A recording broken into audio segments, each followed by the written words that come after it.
Ladies and gentlemen, recording to you from the Dance Garage Studios in Cedar Rapids, Iowa, coming to you live. It's A Mile in Your Shoes with your host, Wedge Stevens. Hello, everybody. Welcome once again to the wonderful podcast, A Mile in Your Shoes. I am your host, Wedge Stevens. I know you're tired of seeing my face already. That's okay. You're going to see it a lot more, I hope. Hey, we got applause going on. You guys are too kind. You applauded for like 15 seconds. That's super nice of you. I really appreciate that. And I know you're like, everyone says your hair is so long, you should pull it back. It looks better pulled back. But I got to be honest with you. Ladies, don't hate me because of my curls. Look at these curls. They're so beautiful today. And guess what? All I did was shower and dry. You're welcome.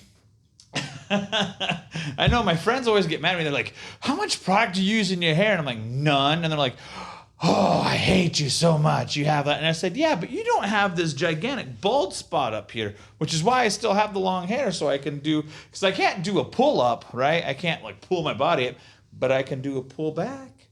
Oh, look at that. Yeah. And then you form the rooster tail. Isn't that fun? Already a minute and 19 seconds in. And you guys are like, this guy's an idiot. Not really. You might be bored of my voice, but I know everyone's like, you're so mean to yourself. You're so hard on yourself. Here's the thing. I pick on myself because I can't pick on anybody else because I don't want anyone else getting mad at me, right?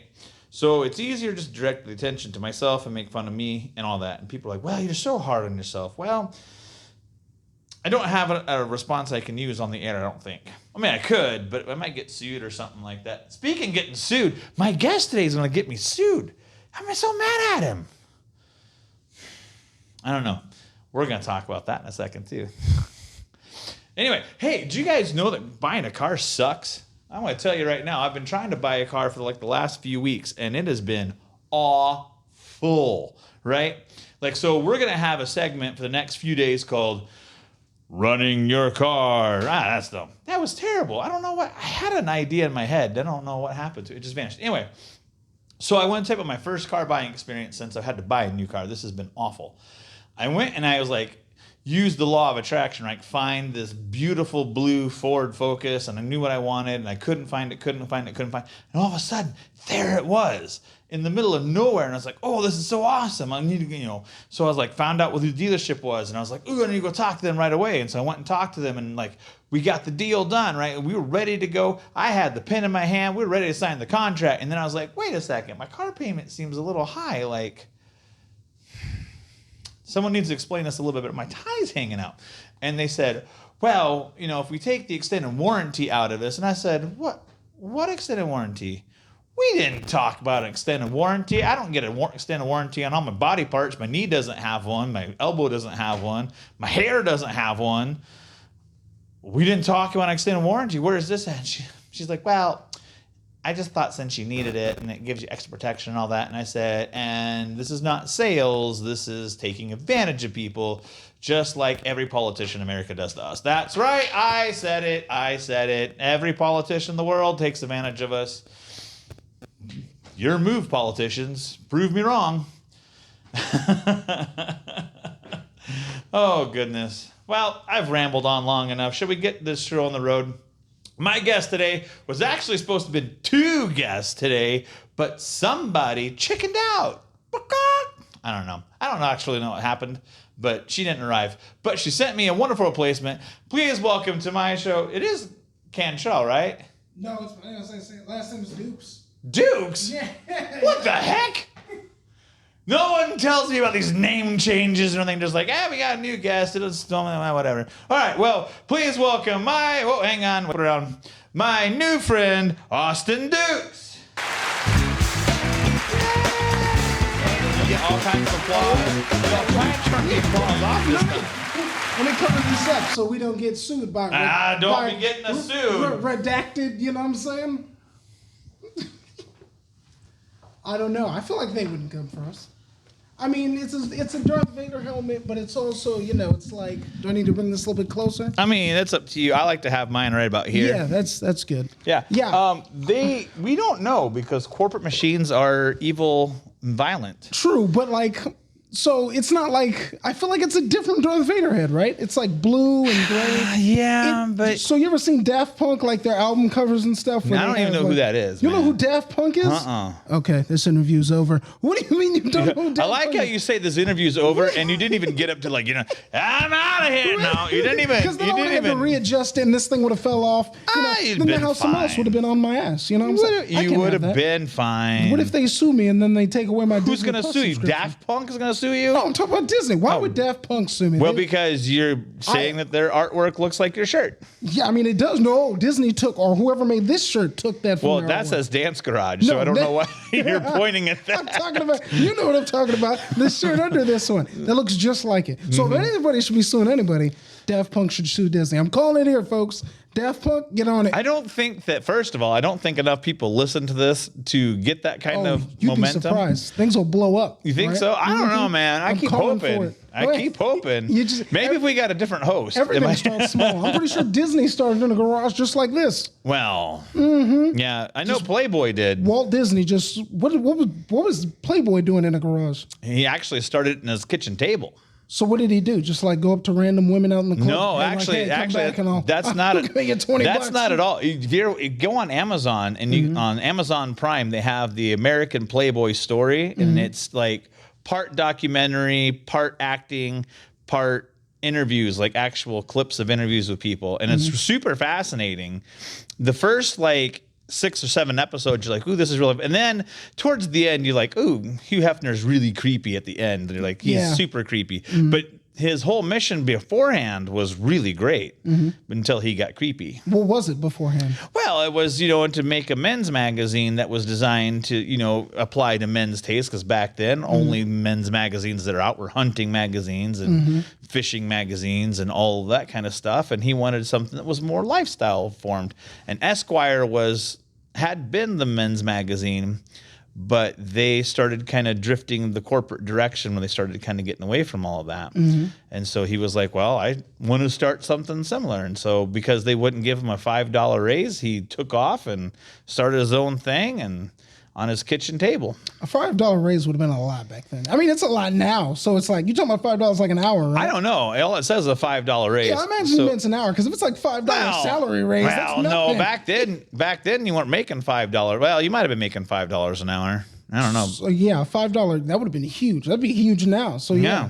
Wait, so, but when they first started, so it was no women, just like articles and stuff? It was literally going to be cartoons and articles, and he wanted to have pinups is what they were. They were just hand drawn girls really? that were pinups. But then the opportunity came to buy the Marilyn Monroe calendar nude photos for $500. I think is what it was. Oh, yeah. And that's how the nudity came to be in the magazine. Oh, and I imagine the sales shot up from that one. That's crazy. I mean, the first episode, the first episode. Let's try that again. The first print, their first publication, didn't do as well as the second one did, even with Marilyn Monroe on the front of it. Oh, really? Oh, damn. Yeah, watch it. It's really fascinating. I still think Hugh Hefner is a weirdo and he's a creep, but it was really fascinating to hear some of the things that they were talking about and Yeah. some of the I mean, I never social really, backing. I never really cared about Hugh Hefner and Playboy, because I grew up in the I was born in '96, right? Yeah. I grew up in the early 2000s. Man, So- you made me feel old. Yeah. 96. I was I was- graduated high school. Yeah, I was born in '96. I was born like a couple years before the internet boom, So by the time I got of age and really started looking at women like that, we had the internet, you know what I'm saying? Even when we had it on like the fat back computer and all that, we still had it, you know what I'm saying? I mean, now it's like super easy. Nowadays, if I was growing up, Well, that's why all the smartphones and everything. publications died. Yeah, because of the internet. right, I mean, the yeah. internet's killing everything. Let's True. be real. I mean, even brick and mortar stores are having a hard time keeping pace. Except Walmart. Walmart is still. Yeah, but Walmart's diversified. They do. Have they? They do online. They That's do, true. and they're not. When I was a kid, Walmart wasn't what Walmart is today. Mm-hmm. It was so they kept doing what they were doing. Mm-hmm. The problem is Sam Walton died. I think if Sam Walton was still alive, Walmart wouldn't be what it is. I think Walmart has gotten worse for a couple of reasons. One, remember when you used to go in there and there used to be people wearing the jackets to say, "How may I help you?" So if you were looking for something, or if you need somebody on lock, like the video game case thing, they would be there to do it. Now you can't find nobody. I'll get in the back in the electronics on the southwest side of Cedar Rapids, and it's all locked up, all of it. And I imagine it's because of theft. Oh, but yeah. It's like, yeah, which is fine. That's fine. Lock it up so people don't steal. But at least have someone back there to unlock it. I gotta go like to the front of the store to be like, yeah, can I get somebody back in electronics to help me out here? Now imagine trying to find a knife set like I had to do one time. Oh yeah. Really couldn't find anyone, and I was like, dude, what the hell? They're having like a real bad thing with theft because there's like a knife. There's like a knife aisle on the southwest side of the Walmart, Walmart on the southwest side, and they got a knife aisle, and they got a little camera thing poking out. And I'm like, who is in here stealing kitchen knives? Like, You'd be surprised. Yeah, there was a lot. There was some in near the spoons and stuff. Yeah. Near the knives, through the Tupperware. I'm like, you guys just come in here and stealing stupid stuff, right? I had a friend who did the third shift, and she worked in electronics, and she was talking about how PS4s were vanishing. Oh, really? People were. How do you steal a PS4? I don't know. That's like I don't have that mindset and mentality. Yeah, no, I've never shoplifted either, but I'm trying to imagine where on your body would you sneak a PS? You'd have to carry it and be like, oh no, I bought it, and just walk out. But when those things go off, isn't that what they're for?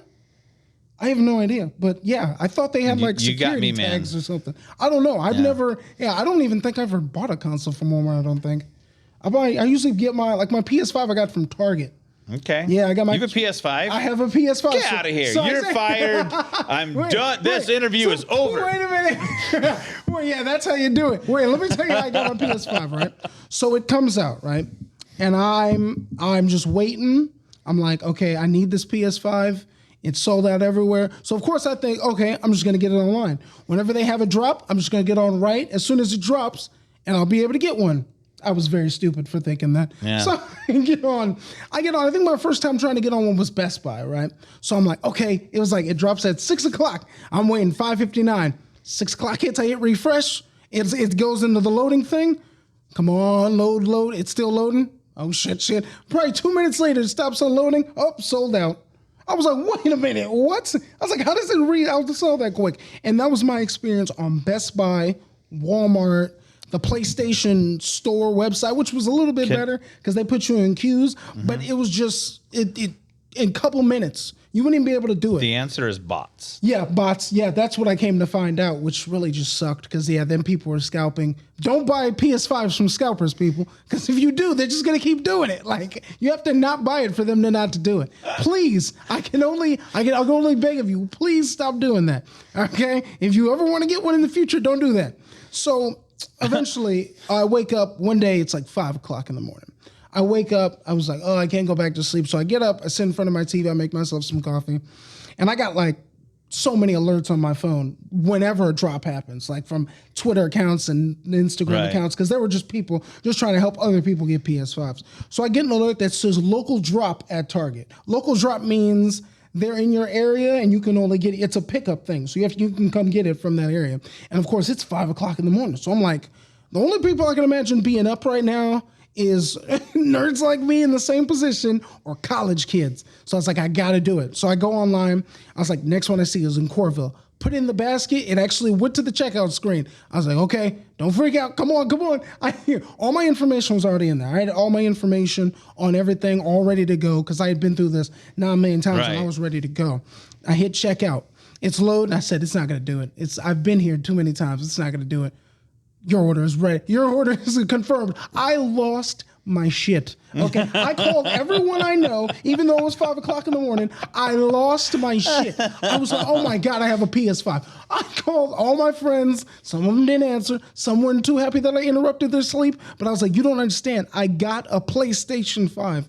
So I immediately, I think that was, like I said, it was like 5 a.m. They opened at 7, and that's when they said I can come get it. So I zipped down there in the Corville. I got it. I put it in the back seat. I put the seatbelt on it, and I drove it home. Oh my God, that was like the best day of my life, man. Was getting that PS5 because I was starting to think I was never gonna get one because I was like, I can't be faster than a bot. That's just not. It's not gonna happen. If you would have called me at 5 a.m. to tell me that you had gotten a PS5. we would not be friends Yeah, I know. anymore. I would have blocked You your know number and you would be dead to me. If one of my friends did that to me, I'd probably be thinking the same thing. But I was just so excited. I was like, everybody must know I secured the PS5. And for like weeks after, people would come in and be like, dude, is that a PS5? It's like, yeah, you know it is. I got that PS5. So yeah, now when I tell people, they're like, what? You have a PlayStation 5? I was like, yeah, I got one. We got to spin the charity wheel. We haven't done that yet. What's the charity wheel? So every episode we try and highlight a charity, whether I know about it or not. And we have quite a few on there. So go ahead and spin. And Okay. if we land on the charity, I can tell you about Yeah, it. you're going to have to tell me because I can't really get a good view from here. That's all right. We're way behind on this whole aspect of things. Backpacks for Hunger. I love this one. That's the one. I think Five Below's taking money for that right now, aren't they? Ooh, I don't know. No, wait. Maybe they're doing backpacks for kids going back to school.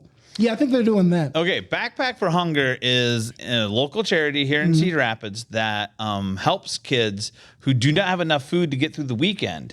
And so they will pack them a bunch of food into a backpack on Friday and give it to them so that they can make it through the weekend without having to worry about what they're going to eat for the weekend. I really like that. It's one of my favorite charities. Yeah, I'm super that's a excited great about charity, it. yeah. So if I think it's actually called Operation Backpack now that I hear about it. Oh, But yeah? I mean, Backpacks for Hunger, Operation Backpack, you'll find it no matter what. Go there and donate. It's super fantastic. It's an amazing organization, and I'm really thrilled to promote them and all of that. So yeah, that'd be really awesome. yeah. Man, I tell you what, that's one thing. I do not miss school like at all. Really? Yeah, no, I'm 25 now. I do not like my post. Man, why do you keep making me feel old? My post high school life has been the best. I'm telling you, I don't know why you guys complain about being old. Only thing sucks about getting old, Yeah. paying taxes. That kind of sucks. But everything else is pretty dope. You're 25? I'm 25. All right, so I've got almost 20 years on you, and in about 4.5 to 5 years, you're going to start playing that game called What's Gonna Hurt Today When I Wake Up. And I never thought I'd play that game either, but sure enough, You know what's that's funny? where we're at. The other day, I slept weird and woke up with my back hurting, and it hurt Yep. for like 2 days. Yeah. So yeah, it's already starting to happen. Yeah, I'm actually so lazy that I can't breathe while I'm sleeping, so I have to have a machine that does it for me. Oh yeah, what's it called? Like a CPAP. CPAP. Yeah, that's what it's called. I'm so lazy. I'm so lazy. Yeah. My body says I can't breathe right when you're sleeping. I can't sleep properly. Yeah, I couldn't imagine having that thing. I don't think I could. Well, I mean, eventually, if you get sleepy enough, that you have to fall asleep. It's rough. Yeah, I can imagine. Now it's gotten to the point where if I sleep weird and the mask jars, it wakes me up because the mask is not sitting right. So then I don't sleep as well because every like 2 hours I have to put the mask back down. Oh yeah. See, I couldn't do stuff like that. Like every time I was. Oh, you can and you will when it comes time. Right. So here's the thing. At one point, I've fought cancer twice in like the last 7 You years of my have? life. Yeah, I have. You fought cancer twice? I have dermatomyositis. It's an autoimmune disease that makes you susceptible to getting cancer more than everybody else does. So I've had it twice. Okay. So as you can imagine, I've been to the hospital plenty of times. I cannot sleep in the hospital for the life of me. It's awful. First of all, sleeping on your side is almost impossible. Because they got all these things on you, monitoring you. They're coming into your room every 10 hours, 2 hours to take your blood, and it's just awful. And then you have to sleep on your back. And I don't know how people do it because it's weird to me. I can't sleep on my back. I got to be on my side or on my stomach. I don't know how people just lay back and just fall asleep like that. It's weird. I couldn't do it. I can't do it because every time I lay back like that and I'm laying there, I'm like, this is how I'm going to be in my coffin. And I'm like, I can't. I gotta roll over. Oh God, no! I could never be. I told my parents, I was like, if something happens to me, just burn me. I was like, why would you spend what's it like $5,000 for a coffin? Something like that. I was like, why would you spend all that money to put me in and then put it in the ground and never see it again? I'm not paying $5,000 for something I'm never going to see again. That's absolutely insane. What's it supposed to be comfortable for me? I'm dead. What does it matter? Put me in a coffin. Well, you don't. I mean, no one who's dead can tell you if it's comfortable or not. Exactly. Maybe it does matter. Maybe the comfort does. I was like, just cremate me. All right, just have a house party. Right? No sad funeral bull crap. It's like everybody just get drunk. I want to be put into a canoe with like a really thick glass top because I don't want to be on the ground. I don't like enclosed places. And I don't mind being on the water. And if I could look up and see the sky, then I'm good. So just put me in a canoe and push me out into the ocean. I'd rather just be burned like Darth Nope, Vader. I don't want to do that. Like no, at the- no at the- pyres for me, man. If I can have my way, I'd do it like the Vikings do when they put you on that little wooden boat. That's a Push you pyre. on the sea. Oh, that's what you're talking about? Yeah. Yeah, and then you fire it. You said a piece of glass, though. Yeah, I don't want to fire Why don't you want to? What are you going to do? because I don't want to get burned. You're just going to be on the... Yeah, I just want to sit there and float around and like have all my little treasures, and someone will eventually find me, and then they'll break up my little glass and they'll take all my treasures. Wait a and minute. leave my You skeleton want to be there. defiled when you're dead? I mean, That's what it sounds like I'm you're being asking. defiled by the government while I'm alive, so why not? Because, I mean, if you're going to get not defiled, I feel like in death, you don't want to be defiled. I mean, Like, they're going to just do it. They could, wait a minute. How do you know they just won't burn you after they take well, at your that stuff? point in time, I've been dead long enough. I probably won't even notice, but Well, I mean, you're not going to notice if you get burned after you die don't know anyway. that. We don't know that. Neither one of us has been dead. I'm 100% sure that if when you're dead and they burn your body, you won't know. You're All unconscious. right, let me ask you this: have you been dead and been burned? I've never been dead, but I'm sure. Okay, so hold then up, you hold up. don't really know. I'm sure they've done plenty of studies where they looked at brain activity after a person is Okay, dead after all they've right, done all stuff to right. it. Brain activity and being dead are two different things. If you have no brain activity, you are dead, sir. Okay, but again, you've not been dead, so therefore you do not know Okay. what you could experience. So without brain activity, you are unconscious. Right. If you are unconscious, you don't know what's happening to you. You don't know that. I've been unconscious before. So have I. We've all been unconscious. That's what sleeping is.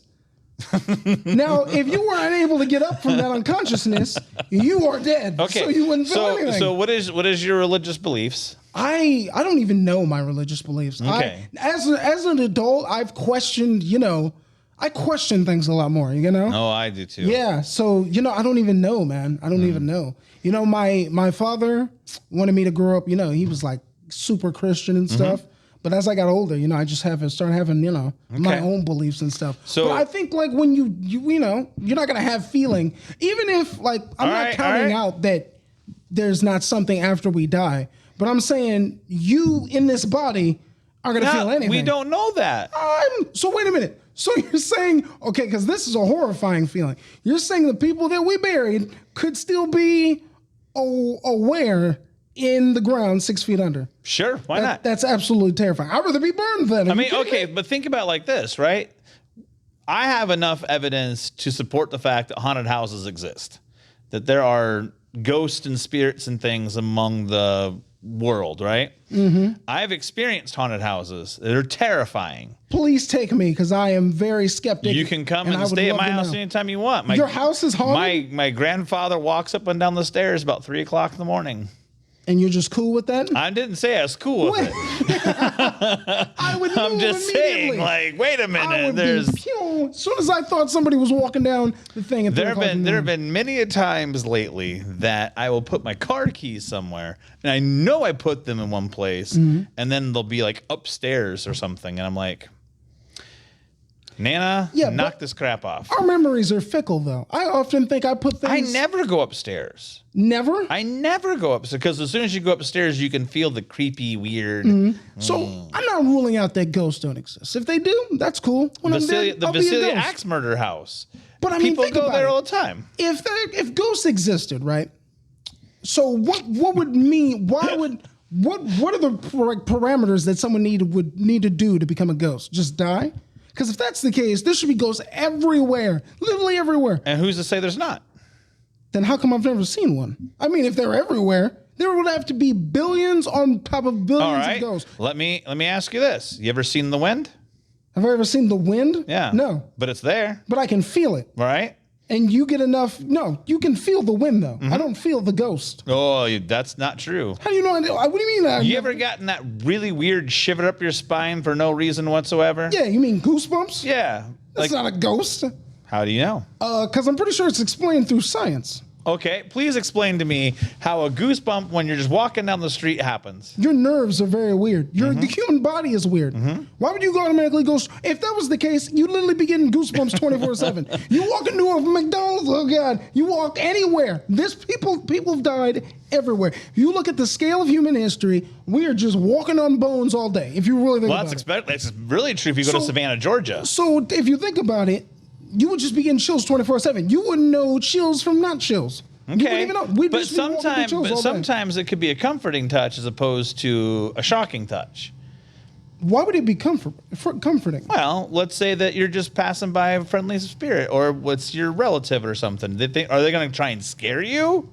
If my relatives are watching me 24/7, That's a terrifying I'm thought, gonna, isn't it? yeah, please don't watch me in my room, Grandma. I know.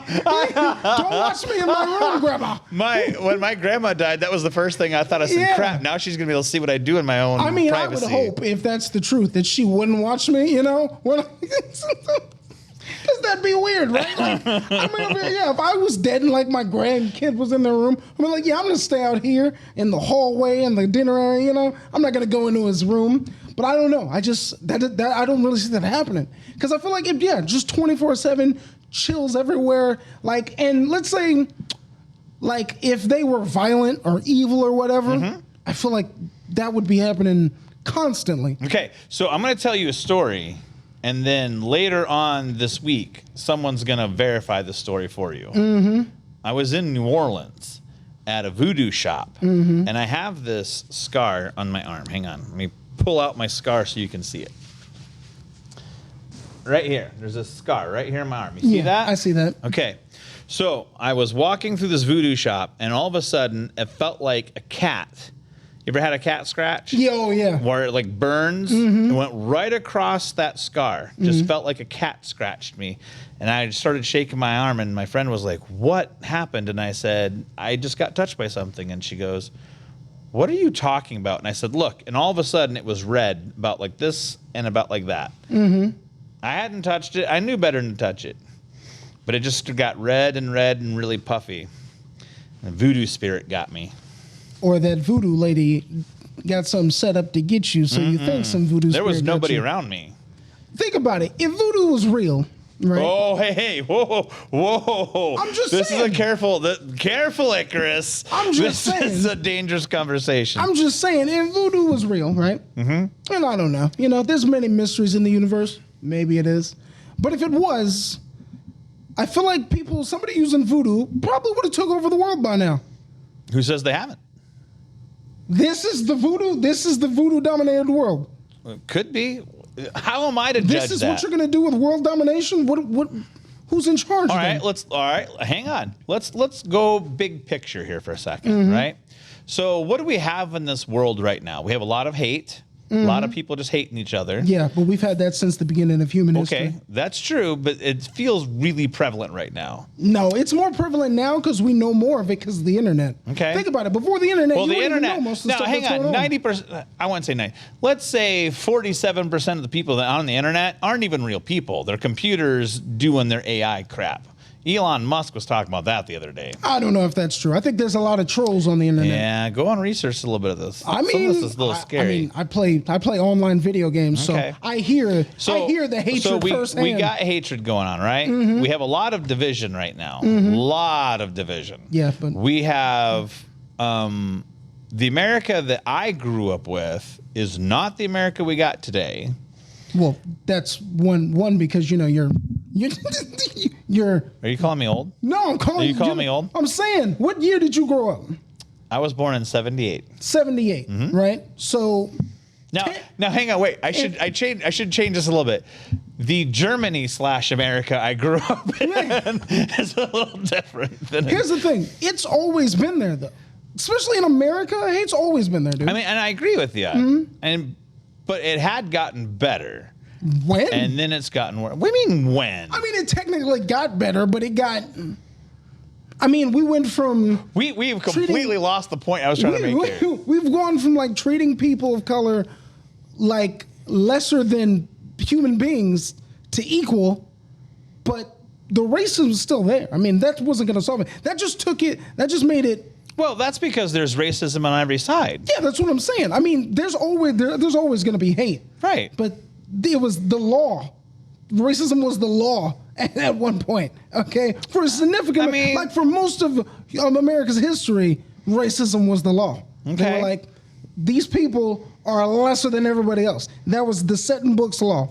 Okay. We went from property to less than to equal. Okay. So the racism's always going to be there. It's for most of most of America's history, most definitely, and most likely the rest of most of human Well, history. And not even just people of color, Jewish people of different faiths. There's always going to be a reason for hateful people to not like someone. Let's say we all look alike and all worship the same thing. We would probably start hating each other over our eye color or something. that's just Be human like, nature. Oh my God, look at those green-eyed bastards. I don't Yeah. trust them. I hear they steal. You know what I'm saying? It'd be something. If we all looked alike, that's what or it'd be height. It'd be anything. You know what I'm saying? Like, oh, that dude's got super long arms. Don't talk to him. I hear that. Hey, don't be talking about Shaq that way. I hear they murder. You know what I'm saying? There's always going to be something. Always. And you just have to live with it, you know? It's never going to get better. I prefer to just laugh I at don't know if I agree with that. I don't think so. But here's the thing. I Really? just prefer to laugh at these people. Personally, you know what I'm saying? Because it's very small-minded to think that way, you know? Well, I think a lot of the problem, though, is people are just unwilling to do it. This is the whole reason I started this, is so that people of different backgrounds can come together, sit, and have a conversation and show that it can be done. Yeah. Oh, yeah, most definitely. But yeah, I just don't, it'll never go away. I don't believe so. Because there's always going to be Well, people you have like to remember you know? that racism in America started in the early 1400s. Well, I mean, racism's technically always been here. I mean, it's never going away. Racism can of any kind. Like, it's not just black people and white people. Before that, it was just a whole bunch of things. There's just always going to be racism. It's just how it is. But is some it- cultures, But is it You'll be racism the or is it same- prejudice? either one. I mean, Because they're very different things underneath the same umbrella. both hate. I mean, they Oh, both they're stem both from full hate. of hate. So Yeah, I we're agree with really, that. we're going at semantics here because either way, it's stemmed through hate. So you're either going to hate somebody for the color of their skin or for whatever reason. Either way, it's hateful. You know what I'm saying? Yeah. Because like I said, if we start hating on each other, stop hating each other for the color of our skin, probably start hating each other for something else. I mean, and you hate and me- it'd be just as stupid. You're you know hating what me I'm saying? because I make you wear a Dance Garage t-shirt. I did not. I did never say that. I was mad at Disney if they do try to take down this video because they took the Daft Punk thing. That's what it looks like. Yeah. I don't think they made it though. I imagine somebody got the rights to make it, and then that's when they did it. Oh, there's a lot of freelance. I have a freelance Chris Jericho t-shirt that I asked him about on Twitter and he wouldn't respond to me, but that's yeah. okay. Again, I think the only time I've ever tweeted a celebrity, I was at work, and I think a Floyd Mayweather fight was going on, and I found out how much the dude he was fighting was making, and I said I'd fight Floyd Mayweather for that much money. I mean, I was like, I'm gonna lose, but I'm gonna train. I would fight him for a tenth of that Yeah, money. I was like, I'm gonna train. I'm gonna. Hey, we try need my to give you best. some swag. Oh, let's do it. All right. So this is our spinatizement. When we get this funded, you can buy a space in the wheel for $300. Mm-hmm. And if you buy a space in the wheel, I have a little card I'm going to put up. I'll get to do the first one on Friday. Gotcha. It's going to be super exciting. Ooh, I shouldn't have said that. I wasn't supposed to say that. What was Gosh that? A darn it. secret? It's supposed to be. And now I have, You'll have to cut that one out. Cats out. No, there's no editing. This There's is no editing. there. You can No. edit There. that out. Hey, we know about this. Episode 2, you told me there's clapping through the entire thing. Oh yeah, that's So, or episode 3. So I already know that I've screwed up the last 2 episodes. Mm-hmm. So, the second one, I forgot to put the rig into the thingy-majigger. Yeah. So it never recorded. Oh wow. The video recorded, but there's no sound to it, and Yeah. I can't figure out how to sync the 2 up. So I'm gonna have to figure out how to broadcast that one, or we'll just refilm. I'm gonna have to Yeah. refilm big Rolexes now too. Yeah. All early podcasts, they all have their, Well, and that's They're going everyone's things. like, you should be perfect and all that. No, I mean, no, not at dude, all. look at me. I'm a 43-year-old long-haired hippie from Yeah. California / Germany / Scotland / America. Yeah, no. Everybody's got to start somewhere. All right, so we got Lefty of Tattoo, Kits of Cree, Port West of Old, Ranchero of Fierro,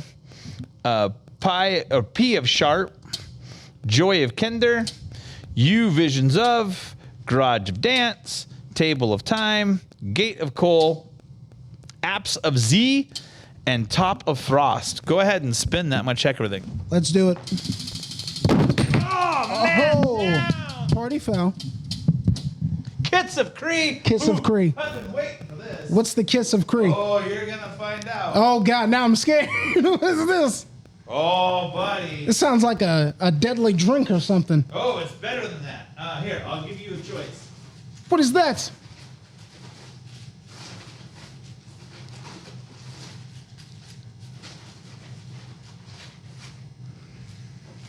If I die here today, tell my mom I love her. What is that? I've never. What's that, like a knockoff? No, Pop-Tart? I was really nervous about these two when the first time I tried them. What is it? Well, hang on. I'll tell you in a second. First, I'm going to tell you the flavors. Yeah, banana bread, chocolate sea salt, apple cinnamon, salted caramel, chocolate mocha, or lemon. The first one. All right. Do you want to eat it now or do you want to wait? What is it? You haven't even told me what it is. Tell me, do you want to eat it? I'm keeping the suspense. You ready? This looks like. Is this an edible? Is this what's about to happen? No, I won't. I've never done drugs. I know it's hard to believe. You're a hippie. I know. I've never done drugs. I don't know how. America, this is the first hippie I've ever met who's never done drugs. Never done drugs. I've Never any weed. Never done any weed. Never. The only drug that's ever been in my body was Demerol, and that messed me up. And the doctor gave it to me when I separated my shoulder. What's Demerol? Was that like a pain pill or something? It's a high. They no longer use it because it's not really. They've deemed it unsafe or whatever. But damn. I separated my shoulder and they had to put it back into place, and then he shot me with Demerol, and it like. Oh, imagine that. Imagine you Messed me taking a up. drug for a long time and then they say, oh, yeah, we had to stop giving patients that because it's Right. unsafe. They Like, took what do you away. mean it's They took away unsafe? my acid medicine too because of that. You may not be getting, erectile cancer and stuff. And I'm Yeah, like, that I would have been sucks. mad. I was like, what do you mean it's All right, unsafe? so we actually have to promote this. So this is the What? the Kits of Cree is a cricket bar. A cricket bar. Yeah, this is made out of crickets. And it's very high in protein. In fact, this little bar has got 210 calories, and its protein is 9 grams of protein. It also gives you 10% of your iron, 2% of your calcium, 6% of your potassium. And it is super healthy. A lot of bodybuilders use it. The girl that sold this to me, she owns her own business. It's Gym and Eat Crickets is her company. I love eating weird shit, so I'm all about it. Yeah. Do you want to do it now or you want to wait? I'll wait. Okay. I do kind of want to take a bite now, though. The cricket that I ate tastes like take a a bite. sunflower seed. Is it really? Yeah, they're delicious. I'm going to take a bite. I was kind of scared of it at first. This is the toughest wrapper. Oh, that's because this thing's in the way. All right, All right, let's see it. let's do it. I'm going to take a bite of a cricket for the first time. No, that's not a cricket. That is like Multiple 800 crickets. crickets. 100? 800. Must be like baby crickets or something.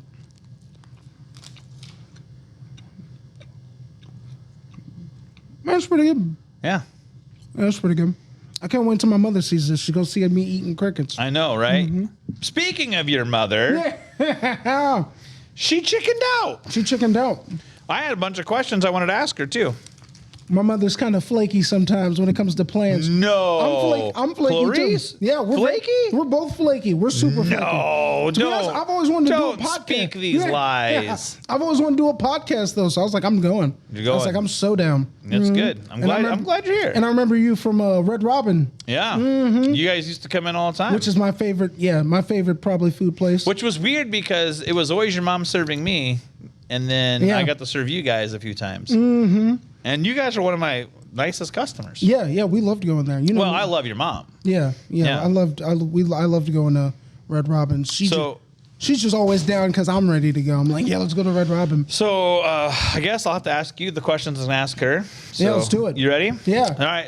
If you're gonna ask me how is it to serve food at Perkins, I'm gonna have no idea though. Well, I was gonna go that direction too. I was like, I don't know. what is it like being a black woman serving food at 3:00 in the morning to drunk people? Please tell me about this. Oh yeah, no. She says, but sometimes it's 3:00 in the morning. Mm-hmm. So sometimes you get drunk people, you get crazy people, you get people, they come in. Her main thing is, but people that don't tip, you know what I'm saying? They well, come that's in, everyone's main thing. Yeah, they just don't tip. But yeah, I don't know. You'd really have to ask her, man, because she's got some stories over because she's been working there, I think, 12 years now. I think even longer than that. Oh, probably. Yeah. Yeah. I sat down and figured it out one day. I've actually known her for 11 or 12 years. Oh yeah, yeah. No. So, but I couldn't do it. There's no way. I'm not like a. Okay. I just can't do So Clarice, how does it feel to be labeled a cougar? Whoa! What? Next question. What the hell? Ma, if you're watching this, don't answer that question. She told me, she goes, I'm super excited to watch this episode, so now I have to kind of tease her a little bit. Oh God.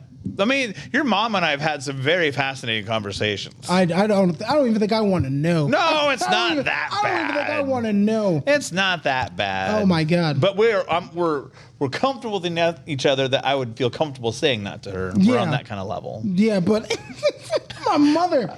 No, so gross. Let's talk about video games, though. Video games? You said you play. I just got do done play playing the games. Mass Effect trilogy. You ever played? Okay. So I started Mass Effect Andromeda. Mm-hmm. That was the one they did for the PS4. Yeah.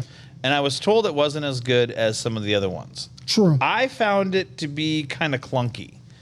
I liked it. I mean, the controls were kind of weird for me. So No. I thought they were the only thing. Okay, so out of the whole, because I've played all four, and I literally just played all four over the last, I think it was a month. Okay. So yeah, I'm new to this too, but I played all four. You played all 4 games in a month? Yeah. You're beating them like a week at a time? Yeah. Oh, so I'm on disability because my whole, because I fought cancer. That was Right. only like Right. a year ago. No, so, I get that. So I do nothing. You just do nothing but hang out I mean, and play I video do games. stuff all day. I do normal stuff, but most of the time I can You just should chill host and your play own video games. podcast. I've always wanted to start a gaming podcast. Well, do it. I gotta Get find on- people to play. Get on well, that's easy. Go online and find the Twitch and the stream or whatever the hell. Oh God, I would never stream. No, I don't understand that. Like, maybe I'm getting old. You know what I'm saying? Because I sound You're like my father. 25. Don't be telling me you're getting old. Wait a minute, because here's the thing. I don't understand this. I want to watch someone play video games mentality. When I was growing up, I grew up with an older brother. When we had a one-player game, I remember having to watch him until he dies, and then we'd switch Yep. controllers. Nobody liked being the one watching. Now it's like a multi-billion-dollar industry. I don't understand it. I really Well, a don't. lot, but there's a difference now because everyone's playing along with them and they're like, I'm stuck. How do I get unstuck? Yeah, but you can look that up on YouTube. People watch live streams of people just playing Fortnite.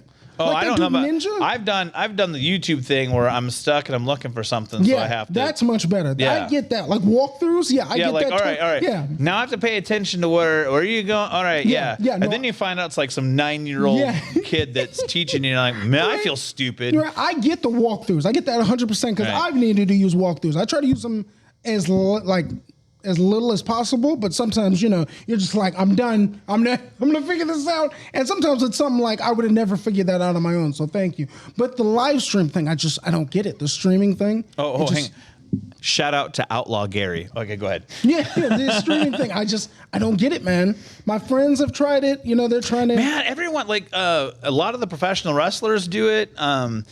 There's a lot of live stream, and everyone's like, "Ooh, I gotta watch this famous person do this," Yeah. and I'm like, "Why?" Yeah, I don't get it either. Now if they were making food, I might be a little more interested. I don't like to watch people make food because then that makes me hungry.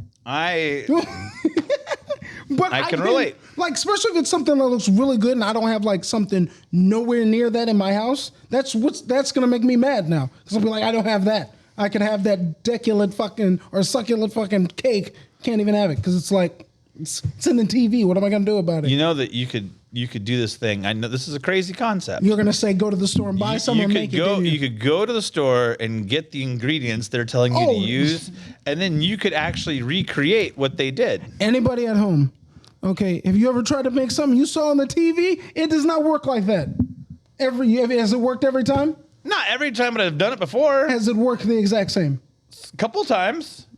Because I've also got 12 or 13 years of restaurant cooking that's stuff you. by me. When I worked, I was a dish boy. All right. All right. Go watch Robert Irvine. He's got some great recipes and they're easy to follow. You could totally do it. Who's Robert Irvine? Robert Irvine's the scariest chef I've ever seen in my entire life. Only chef I follow is Chef Ramsay. No, Robert Irvine could rip Chef Ramsay's head off Oh of my his God. shoulders The without even thinking. sacrilege The blasphemy. All right, get your phone out. Chef Ramsay. Get your phone What, out. you want me to Google him? We're gonna Google because I left my My timer phone's phone on like somewhere. 7%. I think I turned it off. It'll be fine. I don't think it'll be fine. Who's this dude? Robert Irvine? Robert Irvine.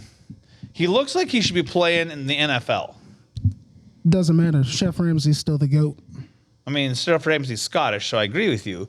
But Robert Irvine is. Yeah, I mean, he's Scottish, but like Britain raised.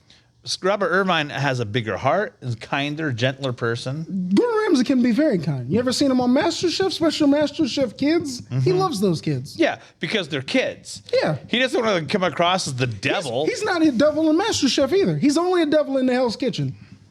Or in what's that? Kitchen Nightmares.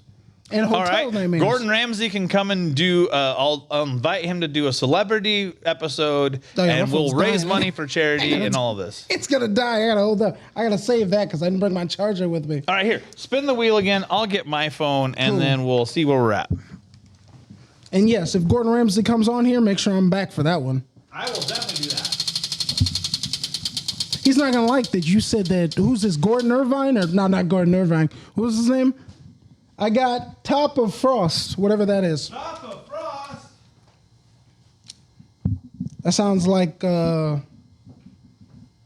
Frosty the Snowman sex move or something. Oh my goodness. Yeah, what's the Top of Frost? Is that root beer? It is. I was about to say I just got some root beer from Hy-Vee. It's got real cane sugar instead of the high fructose corn syrup stuff. I haven't been able to taste it yet. I don't know if I'll carry all these in one shot. Oh, Don't- looks like I'm gonna do it. Don't be a weenie. Serving skills pay off.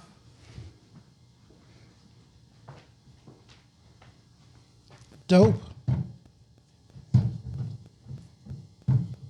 Orange and cream. Ooh. So, Frost Top root beer is my favorite root beer in the entire world. Oh, really now? This is it's 32 ounces. It's $1. And it's Where do you get this from? absolutely amazing. Tyson's. You can go to Tyson's and get them. Tyson's. It's the farm store over here by. They're a chain. And they sell them in the. Oh, the place that has the popcorn. Yeah, the Oh. popcorn place. You know what's crazy? For the longest time, I called it like Theson's because I didn't Yeah. know how you said it. Then somebody said, yeah, it's Tyson's. I was like, Tyson's. what? It was like, yeah, it's pronounced Tyson's. Yeah. I was like, I thought it was Theson's or something. I was like, I So they have 6 different varieties at Tyson's. Mm-hmm. They have the sarsaparilla, the red birch beer, the vanilla caramel cream soda, orange cream, Mm-hmm. root beer, I believe is that one. Yep. And then black cherry. They're all fantastic. The only sarsaparilla I've ever heard of is in like the Wild Wild West movies. there you go. Where You they're got- like, yeah, let me give it a sarsaparilla. you can What have is a a sarsaparilla though? It's kind of like root beer with a little bit more zip to it. All right, I gotta try it. Yeah. Man, you're getting all Wait, I kinds thought of food. sarsaparilla was alcohol though. No. Well, probably back in the day it was. Yeah, I was about to Not- say because like Not these I days. was about to say like what, they were only having pop. So anyway, go to Tyson's. You can get these 32-ounce bottles for $1. They're absolutely fantastic and amazing. Yeah. I really, really enjoy them. The vanilla caramel is probably my least favorite, but that's because I'm not a caramel person. I can't remember what this tastes like, but it tastes All familiar. right, so Robert Irvine was on the cover of Muscle and Fitness magazine. Ooh. That guy's shredded. Whoa. That dude, wait a minute. That looks like somebody took who's the head of Apple? What's his name? Tim Cook? Tim Cook's head on some buff dude's body. That's literally what that looks like. This dude could rip Gordon Ramsay's head right off of his I don't know shoulders. about that. I feel like my boy But Gordon here's the Ramsay- thing I really like about Robert Irvine is he does his shows are like Restaurant Impossible, where he goes in and helps people who are really struggling, redoes the whole thing, helps them try and turn their life around. Like he's actually out to try and help people, and I love that. That's what Gordon does in Kitchen Nightmares. Well, that may be, but Gordon, I don't know anything about Gordon. I told you, Gordon Ramsay has an open invitation to come and do a charity show. I love Gordon Ramsay, man. My mom. I'll got me even watching tell you him what, I'll tweet years him ago. right now. Live on the show, I will tweet him. Tweet Gordon Ramsay. He's pretty active. You know what he's All right, active hang on? on. Weirdly, he's active on TikTok. Is he? He is. I don't know what TikTok is. I know what it is, but I've never used it. It's like an app thing, yeah. All right. Ooh, I got 2. I made quite a bit of TikTok videos when I was in quarantine because I was so bored. I was like, I got to do something. All right. Hang on. So I will. So you can see this. And I'm not lying to you. I'm going to do this. Need Oops. some more of that sarsaparilla. Some more of that sarsaparilla. Sarsaparilla. If I spelled his name right. All right, at Gordon Ramsay. Is it Ramsey or Ramsey? Ramsey, like Ramsey. Got him. Cool. You are hereby invited to do a charity event for our charity-based podcast. We would love to have you here and raise tons of money for good causes. There you go. You can prove. I'm showing you. That's the proof. I'm actually sending Gordon Ramsay. it. Here's the thing: if Gordon Ramsay actually shows up here, you're gonna set this whole block on fire. Everybody and their mother will be trying to get up in here. Okay. Well, I'm sending it right now. Yeah. I tweeted it. There it goes. Should we do one for Robert Irvine too? I mean, I guess. I imagine he's got more time on his hands because No, he doesn't. Who the hell's Robert Irvine? All right. Robert Irvine. We'll do the same thing. I know this is probably captivating radio. We're listening to guys tweet each other. Yeah. All right, I'll use voice to text this time. Let's see. So I mentioned you so much on the podcast, I might as well go ahead and invite you to come and do a charity event with us to help raise tons of money for really good causes, period. You're an amazing person, and I would love to hear your life story, period. What do you think? Question mark. All right, there you go. I mean, that could be his name. I don't really know. The thing's still on, by the way. Oh, my goodness. See, this is why I shouldn't be in media. All right, I did it. There you go. Now, I think if Robert Irvine shows up, maybe 3 people might show up. I don't think I think he'd get a good pop, too. No. Not as good as Gordon Ramsay, I don't think. Gordon Ramsay would have this whole parking lot. But you know, that's the thing about American culture is that we thrive on drama. Yeah, we do. We really do. Everything has to be conflict and drama, and if it's conflict and drama, think about what is the most successful sport in America right now? Depending on who you ask. No. At the moment? No. Football? Monetarily speaking, what is the most successful Oh, sport? money-wise? Ooh. Yeah, American football. Yeah, exactly. Now, what is football?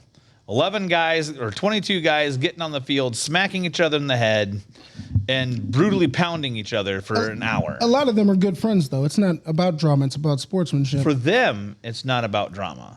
What about the fans? They don't believe they actually hate each other. Really? Because I know Patriots and Dolphins fans who hate each other. Oh, yeah. The fans are That's the real what I'm ones. saying. Oh, okay. I thought you were talking about the players. No. No, Yeah, the players have a different point of view. Sports fans are monsters. Most of them are monsters. Dude, they are. Because it's just insane. And I don't know. You know. I mean, we got Iowa State coming up this Saturday, right? Yeah. And I tell them all the time. I was like, people already crap on Iowa to begin with. So why are we at each other's throats when we should be at everybody else's throats? I was like, we should unify. You know, that's I want to whoop everybody else's ass. And what we should be saying right now to the entire country is, hey, guess what? The most watched college football program is coming to Ames, Iowa, because why? You know, Yeah, suck that, Clemson and Alabama. Right? I think we should join forces. I don't understand the infighting with that. The house divided. But that's what the government wants. The government wants y'all divided so that you Yeah, can't not rise through again. sports though, Sure, why not? because that'd be a stupid way of doing it. And it's like the magician trick, man. Watch my hand over here so I can take your quarter here. Yeah, but I'm not paying attention to the sports drama. I don't care about sports. Yeah. I mean, I like, used to. I don't anymore. I mean, what's really the government trying to do that they're not already doing? You know what I'm saying? There's no stopping them anyway. So No, there is no stopping. They rule everything. How could they? We'd have to leave the country for that to happen. That's the whole, yeah. Sports is a huge industry, and that's the one thing people are like, I can't believe how much money these guys make. I can, because you're the ones buying the tickets. Yeah, exactly. You're the one giving them this money. I've never heard so many people complain about something that they love to watch. It's like you complain that they make so much money than like doctors and soldiers, but yet you buy the jerseys. You watch the games. Right. You buy the tickets. You're going the tickets. You're doing. When's the last time you gave $400 to the military fund? Yeah, you know what I'm saying. So yeah, why do you think they're getting this and that's money something from? we should start doing, like soldier autograph cards, trading cards. Instead of doing baseball trading cards, they should be doing soldier. No joke cards. though. Let's be real here. Who would technically buy those? So like you would buy them if you knew the person, but I don't think they would buy them. That's the problem. Yeah, but We've made our importance what shouldn't be important. But here's the thing. I don't have a problem that the football players make that much money. I don't care. I do to a point. I mean, like, it's there. It makes sense because it's a giant industry where they make a lot of money. You know what I'm saying? So they should be giving that back to the people that make them a lot of money. Right. So I have no issue with that. It's not like they're getting it shadily. You know what I'm saying? The NFL, they are kind of But doing in college, you they know get. what I'm saying? Yeah, college is different. College is a whole different other thing. But the NFL makes all this money. So the players are also going to make all this money. I have no issue with that. I've never been like, oh, they make someone too much money. They don't, because it makes a lot of money. You know what I'm saying? So that argument doesn't really make any sense to me. But I mean, there's other industries where like the top guys would make all the money and the people below that big tech. Yeah, or video game companies. You know, like what went on with Activision and EA.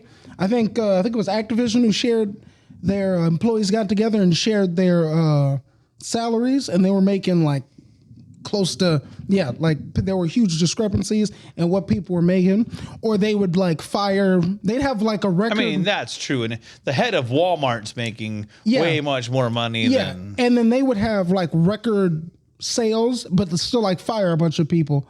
And then it'd be like, why are you firing these people if we just had record sales? Like, it can't be the money, because when we just had record sales, and then the CEO, Bobby Kotick, just got like a $30 million bonus. So you fire these people for what purpose? You know what I'm saying? Yeah. Yeah. Or laid them off is what they said. Here's the thing. Everyone says that math is the true art because it doesn't lie. You know, 1 + 1 is 2 and all that. But math lies all the time because it tells the story that you want it to tell. I mean, math is math. That's what people think, but it's not always true. I mean, it's what do you mean it's not always true? It's math. Okay. What I mean by that is, let's say a company says that they're having budget cuts because they're not making enough money, right? But then they're giving $30 million as a bonus to your, right? Yeah. Like that happened. CEO. Okay. So what's happening is there's a company that is, I don't want to say using fuzzy numbers, but they're allocating money into different places that is now saying, well, we don't have the money for this. We do, but we don't. So we're funneling money away from everything else to do this and that.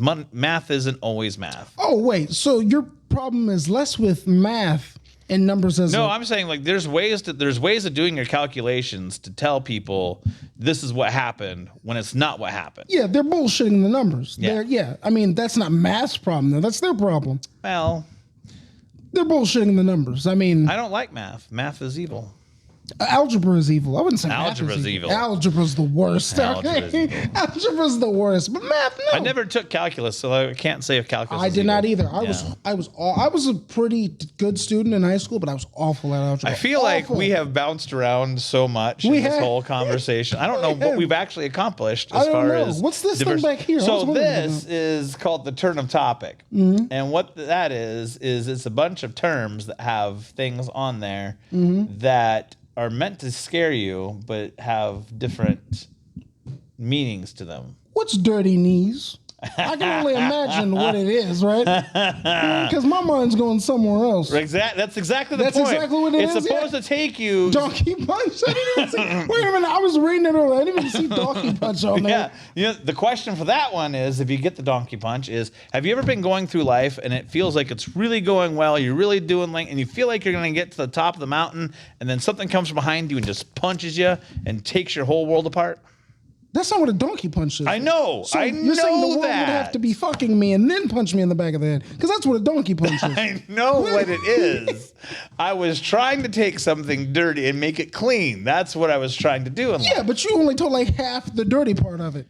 Well, no, the punching in the back of the head's not even the dirty part. You just got like the half of it. Punching somebody in the back of the head, that's just punching somebody. I know what it is. You're killing me. I know what it is. Wait. I know. I don't need it explained. Wait, in this scenario, episode went from being PG-13 to like triple X like that. I mean, donkey punch is on the thing. I thought it already was triple X. No. Okay, hold up. It says hanky panks. Some people don't know what a donkey punch is. I mean, they're Googling now. Google donkey punch. You'll need the safe search off, okay? Steve Byrne talks about how the angry pirate is too. We got eating out, okay? They know what that is. What's your favorite place to eat at? Oh, that's what it means? Yes. Up there with the rest of that? Come on now. Go ahead. Ride 'em cowgirl? I mean, come on. All right. Yeah, What is your biggest exactly. victory in life? What does that have to do with ride 'em cowgirl? You're riding off in the sunset. You conquered the day. Ride 'em cowgirl. Go get 'em. That's not, that's not what that means. That's what it means to me. Okay, That's the whole point. What's up with ogres? That has nothing to do with Ogres. sex. What do you know about ogres? Shrek. I'm the sexy. Donkey. I'm the sexy ogre.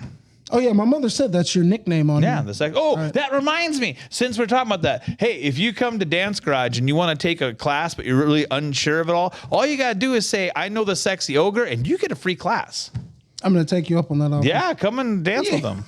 Come up here. I don't know how to dance. They'll teach you. I'm clumsy. They'll as teach hell. you. I have no rhythm. They taught me. I did 10 years of dance. What'd you learn?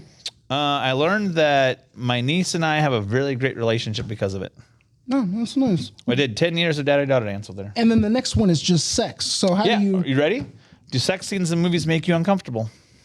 Depends on who's in the. Yeah, actually, sometimes. Okay, so here's the thing, right? See? If I'm watching it by myself, probably not. But if I'm watching with other people, yes. Mm-hmm. Video game sex scenes are weird to me, though. Why? They've always been. They're weird. I don't know. Did you ever play Heavy Rain? I did play Heavy Was Rain. that And not the weirdest moment in your life? I don't even think that was the weirdest one. No joke. I think Mass Effect Andromeda had the weirdest one for me. I didn't play out Andromeda all the way through, so I guess I know Yeah, nothing about I it. beat it, and yeah, there was a sex scene in there. I don't know what it is. Like, maybe I'm old now, but I'm just like, this is weird. I feel like I should let me grab my phone, and start going through, I don't know, Facebook or something to get my mind off of this. I was like, damn, Shepard, Ryder, I wanted you to have a good time, but it's like, I don't want to see it, you know what I'm saying? But yeah, so yeah, I would So say. what happens is if we get stuck or we hit a nerve and it's a topic that someone doesn't want to talk about, they can spin the wheel and it will talk about all these naughty things that we yeah. turn into clean things. I would have spent it when we talk about my mother being a cougar. Well, you could have spun it. Yeah, I could have spun it. What does that say? Didn't know your. What does that say? Where? It's like upside down for me right here. Didn't know you did that. Do you have any hidden talents? Is there something that you do that no one else knows about? No, I don't think I do. I'm very. Like you can't speak in weird voices? No, I don't think so. I used to be able to do an Elmo voice pretty Ooh, good. I can- But then I I can- hit puberty and then it went away. Really? You can't do No, I don't think I could do it anymore. Elmo's World. Yeah, no, it's not as good. I never tried doing Elmo. Yeah, try it. I can do. Let's see. I don't even know what Elmo sounds like. It's like everybody. Elmo's World. Two grown men in a Hey, studio. Bob, I was just curious, like, if the kids are watching this, what should we talk about? Yeah. That was my bad Larry. I used to do Larry the Cucumber. Oh yeah, I want to do the voice of Kermit the Frog. Kermit the Frog here. Yeah, Yeah, very good, very good. I'm really glad we're here today. yeah. I gotta learn Kermit the Frog. How do you go there, neighbors? Yeah, yeah, exactly. Yeah, I gotta learn some of that. So what do we got? Let's else? see. What other ones can I do? Do you do any like nationalities? Like, I sometimes like to speak in a Russian accent because this is good. And if you want to speak into German, you can do this as well because this is also good. See, I do like the You come to me and you don't even have you the come to respect me with of no calling me respect. Godfather. Yeah, I kind of got that one. wondering if I could take your sister out. Big fat Paulie, you come to me, you don't even have the respect of calling me Godfather. Yeah, like that. But I can't really think of another. Could one. you really be the Godfather? Do you think that's something you could do? Could I be the God? I don't know. I'm not a violent person, so Hmm. right. Somebody double crosses me, I wouldn't want to kill him. Yeah. Well, that's why you get your henchmen to do it. But I still ordered it. Yeah, you have to work your way up there. I'm not a violent person. I don't think I could do that, especially for something like that. You know what I'm saying? It's just not worth it. Yeah, I'm not like a violent person because you're gonna do it if it's like somebody disrespects you. But I don't think that's like murdering somebody because they disrespected you. It's like, calm down. It's not that serious. Just relax. yeah, relax, just relax. And no one's gonna respect me as like a godfather if I just let stuff like that slide. You know Right, what I'm saying? you got to do something. Yeah, I got to do something, but I don't know. I'm not like a violent person. Depends on like what they did. Like if they were talking smack, I don't see beating somebody up because they did that. That just seems kind Do of. you dumb. find yourself acting out in video games ways that you would not act in real life? Yeah, sometimes. Because I would like in say. Grand Theft Auto 5, I'm a complete dick. Oh yeah, most definitely. Like if I walk past a pedestrian, Some he little says kid something I comes don't by like, with his little balloon. I'm going to pop his balloon and probably smack his mom right in front of his, I'm like walking down the street and some NPC goes, "Don't look at me, loser," and I just take out the gun. That's right. Like when I was And that's it. playing Mafia 3, did you ever play that one? Yeah, I did. Mhm. Okay, so we can both agree that was very racially charged. Yeah, I mean, it was in the 60s in New Orleans. Right. You can't make a movie in the 60s New Orleans, have a black character, and not address racism. Okay, Yeah. so I found myself the first few times that I was called the N-word in that game, Mm-hmm. I was like, yeah, all right, it's just but eventually got to the point when anytime I heard that, I would start shooting people because I was like, dude, I'm tired of this. I never did it. I think I did it one time just to see what was happening. I didn't shoot anybody. I think I walked in and he said, "Hey, boy, coloreds use the back." And I was like, you know what? Ain't nobody else in here. I walked in and I knocked him out. I got in the car and I left. He did the same thing to me. And I shot him. Yeah, I just walked behind him. I just pulled out the gun and done. I just went behind the gun and knocked him clean out and left, dude. I was like, you know what? Because I think I needed to use the phone, right? And yeah, so I was just walking in to use the phone, right? He's like, "Yeah, boy, colored use the back." And I'm like, "Oh, okay." I'm coming on that counter, pop, and just laid him out. His head hit the he's just laying there. And I just got in the car and zipped off. But yeah, that game was fun, man. Only thing I didn't like about that game, right? Oh my God, it got so repetitive. So repetitive. What do you mean? Like breaking down the factions was the same thing every time. Yeah, you have to go take out the two guys, Yep. and then you have to work your way up to the lieutenant. Once you It kill the was two same lieutenants, stuff. then you get the He- boss. He put the neck to your throat. Hey, tell me what I want to know. And it's the same stuff every time. But the reason I kept playing was I was so engrossed in the story that I was like, I want to know how it ends. You know what I'm saying? So it's like You have to play it like 7 different times to find all the endings. No, you don't. That's what I just found out. Get the endings. Yeah, there's 7 different endings. Oh, there might be. Oh, okay. I see what you're saying. Yeah, that there probably is multiple different endings. But when games like that, I play through that one time, and I want to see the ending that I get, and then I'm good, to be honest. Because All it's right. like, that's the ending I got. You know what I'm saying? That's like, I feel like that's kind of the point of these different endings. People make different choices. Me and you were going to make different choices in those type of games, and Why do you both say come that? to different endings because we're two different people. You could say that about anybody. I don't know. I think we're the same, me and you. Are we? Kinda. I don't Yep. know. You seem okay. So let me think of a game that has those choices. That Mafia 3 has those choices. I'm trying to think ones with better. You see. said you didn't play You didn't finish Mass Effect Andromeda. I didn't. Did you ever play Witcher 3? Man, Dude, my range of sports is usually what I play. really? Yeah, I like to do so when I was younger, I like to play the game, right? Yeah. I like to create my own player and play the game. Now I like to make the trades and see what happens. so you like and, doing that? I like to be the front office. I get that because as I gotten older, my video game taste has changed as well. So, okay, we'll go back to Mafia 3 then. How Right. did yours end? Who did you leave in charge of most of the stuff? I split it right down the middle. Me too. See? Yep. Oh, yeah. So look at that. Yeah, so because I knew that if I kind of felt like the first lady, the voodoo lady, if I had crossed her, she was going to burn stuff to the ground, Yeah. right? And then the Irish guy was just, wow, he was insane. And then Vito obviously already had crime experience and all that. So I was Yeah. like, I don't want to piss any of these people off. So let's just kind of chop it up over the middle and we'll call that good. Yeah. That's basically what I did. And then, wait, did you leave and rule? I mean, did you stay and rule New Bordeaux or did you leave? Because that was the final thing at the end of the game. Because I knew that if you chose to basically kick everyone out, they put a car bomb in your car and explode you. Yeah, I remember. I seen that on the. So YouTube. I was like, I don't want to do that. So I think I chose to leave, and then you see him just drive away with. Is there a girl that he takes with him? I don't remember. Yeah, there might be one where you take a girl. I didn't bring a girl with me. I don't know. Yeah, no. Take off and go. Yeah, I didn't bring a girl, but I took off and went, and he still has a pretty sad ending. I remember here the pastor dude, the priest dude. He was me, the one that's talking the whole thing of the game, who's basically narrating. Says you find a girl, but then that didn't work out and everything. So yeah, basically traveling the world alone, basically.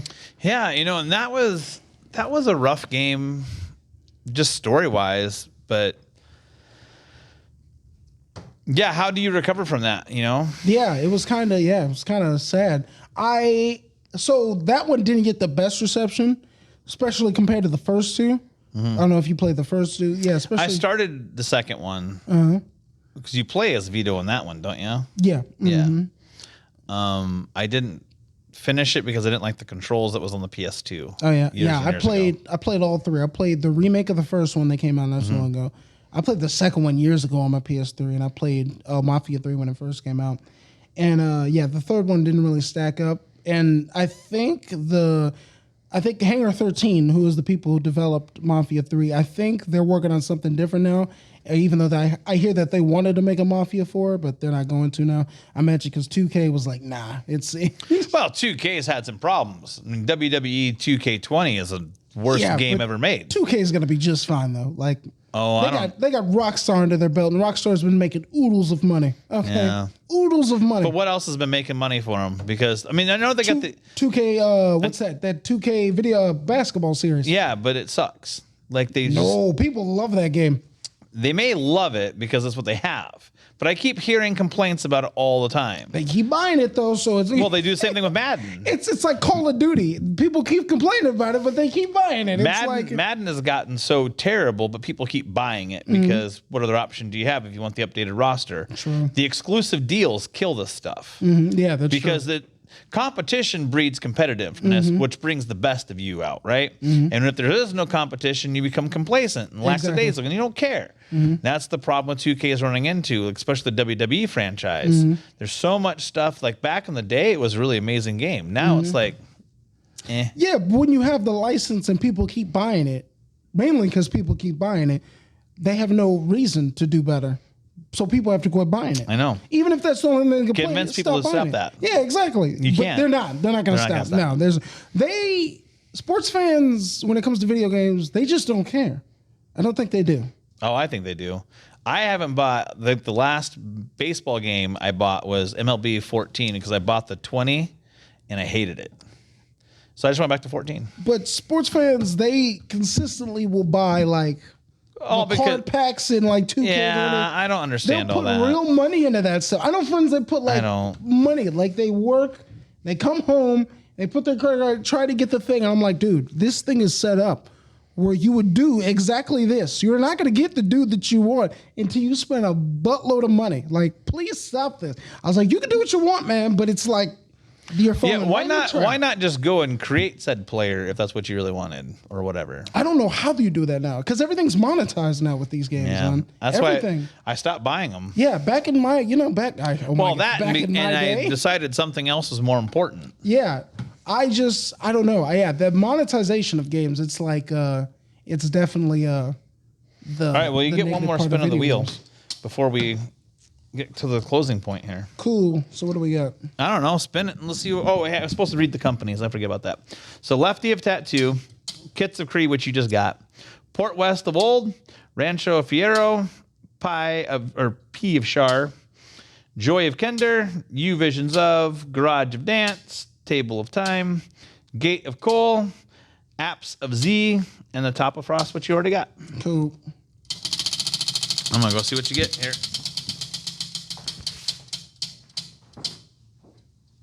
I got Apps of Z.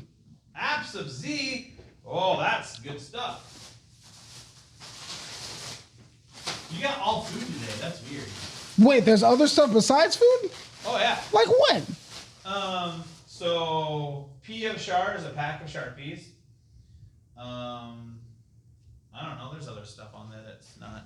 I thought it was all food.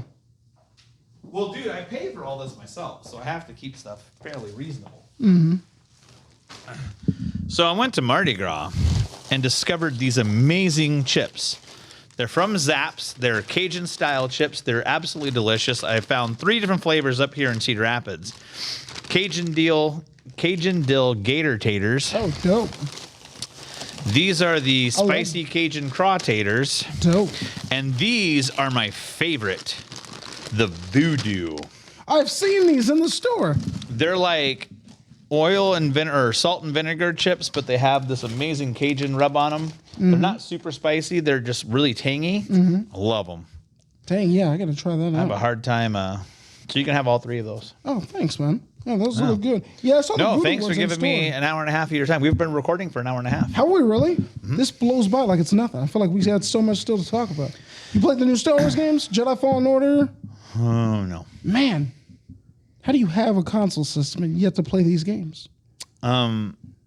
Because other things have become more important, like trying to solve this world's anger issues. That's not going to happen. Well, I understand Not that. at all. Here's the thing, though. If no one tries, then we just gave up. I give up. Why? It's never going to happen. There will always be hate in this world. Because you believe that it's never going to happen doesn't mean you can't make a difference, though. Oh, no, I definitely believe in making a difference. Yeah. I'm saying trying to solve it in general is never going to happen. Well, that's how I got started with all of this, is because I got tired of people yelling at me and telling me because I was white, I didn't understand the world, and they didn't know my life. They don't know my story. Who said because you were white you don't all understand the kinds of world? people, especially when the George Floyd thing happened. Why do you listen to the internet? Not saying this was in the internet. I'm saying in conversations, Why do face you- to face. Why do you listen to dumb people? Well, I don't listen to dumb people, but when you hear enough people saying things, it makes you stop and go, why do you have that point of view? Yeah, just ask them then. It's what I do. I mean, if they don't have an answer, that's on them then. That's why I started all of this, though, is because I wanted to start to see the world from somebody else's point of view. And everybody matters. It doesn't matter what you are. And to me, at the risk of being offensive, I don't even think that the issues that we have with black people is the biggest black guy we've ever had. What we've done to the natives is awful, terrible, Yeah, I know. beyond reproach. But that's like being like, why should we care that this person's dead if this person over here killed like 6 people? That's the argument. It's like, I mean, it's like, oh, why would we care about, why would why do we have to hate each other at all? Why can't we just we don't have stop to hate hating each other? That's Right. just, but to make everybody not hate each other is just not going to happen. Well, I understand it's not going to happen. I get that. But I got tired of being on the sidelines and going, man, I wish this would be a different, and then just saying that. I want to put action into it. Yeah, I get so- that. But there's just, I don't believe there's ever going to be a way to stop all hatred. It's Well, just- I agree with you. it's just not I'm gonna not happen. saying it. but it's like, I don't think this show is going to change It's- the world. yeah. As But I long as think you it's don't- going to at least be a forum for opportunity for change. I just don't, you just got to be the change that you want to see in the world. You just don't want to perpetuate what you hate what to I'm see. in doing, people. man. Yeah, that's all you got to do, though. That's all you can really do as a human being. Encourage people to be better, but you're really never going to change the mind of somebody who thinks that way. Well, that's because they're what- small-minded, But you know what? Giving them the opportunity to say what they need to say could change the mind of somebody else. Yeah, but what if what comes out of their mouth is racist nonsense, which I imagine that's what it would be. Okay, so let's say it is racist nonsense. All right? And I've actually struggled with this. I've actually struggled with if someone from the KKK wanted to come on my show and talk, would I let them do it? And I thought really hard about it. I was like, man, I don't think that's a good idea. But then I'm like, wait a second. If I believe in the opportunity to express feeling and emotion for everybody, and true equality is everyone gets a seat at the table, everyone's voice is heard, how could I be that person to say, no, you can't come on the show? I feel like because it's like arguing with a child. Because Well, here's it the thing. doesn't- You're going to ask him, why do you think this way? And he's going to say, because I think whites are superior. And you're going to be like, and why do you think that way? He's just going to be like, because it is. Well, and that's fine. But that also then shows how short-minded that person is. Well, yeah, all what racists then are could short-minded. show to someone who's listening to this who may have been talked to by the KKK that maybe I don't want to do this. Yeah, but here's the thing.